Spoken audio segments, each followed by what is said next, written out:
ഈ വർഷം പുതുതായി ഉൾപ്പെടുത്തിയ ഗോത്ര കലാരൂപങ്ങളിലൊന്നായ പളിയ നൃത്തം കായംകുളത്തെ റവന്യൂ ജില്ലാ കലോത്സവത്തിൽ അരങ്ങേറിയത് കാണികൾക്ക് കൗതുകമായി.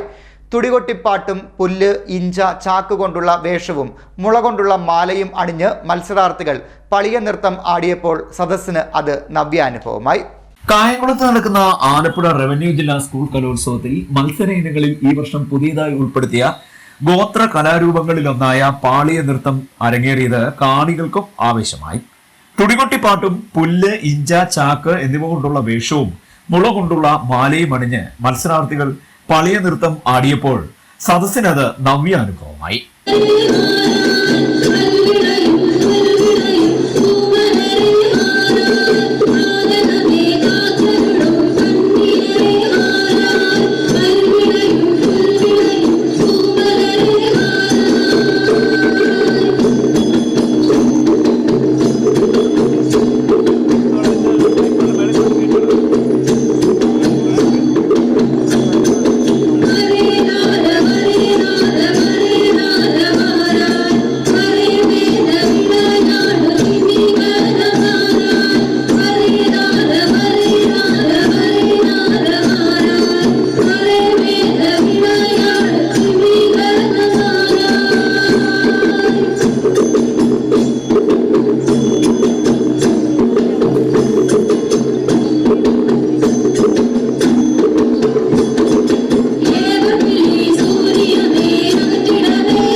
ഇടുക്കി ജില്ലയിലെ തേക്കടി ഭാഗത്തെ ഗോത്രവർഗ്ഗക്കാരുടെ പരമ്പരാഗത നൃത്തരൂപമാണിത്. മുളച്ചെണ്ടകളിൽ തീർക്കുന്ന താളവും ഉടുക്കിന്റെയും ഉറുമിയുടെയും പശ്ചാത്തല സംഗീതവും നൃത്തത്തിന് കൊഴുപ്പേകും. മഴയ്ക്ക് വേണ്ടിയും രോഗശമനത്തിനു വേണ്ടിയുമാണ് പളിയ നൃത്തം സാധാരണയായി അവതരിപ്പിച്ചു വരുന്നിരുന്നത്.